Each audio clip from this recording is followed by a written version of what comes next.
কবি পার্থশোকা অধিকারীর লেখা কবিতা আত্মরাগ।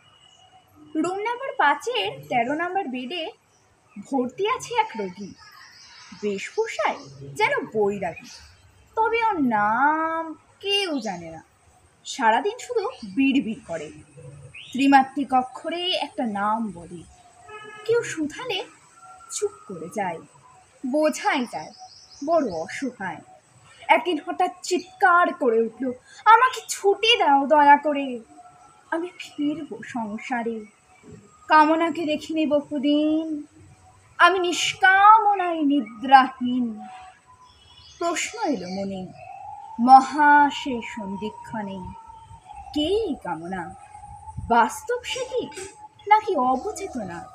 ভাবলাম কাল তো আমার রোগীকে দেখতে আসবই, তখন যেভাবেই হোক জেনে নেব ওর দুঃখ শোক।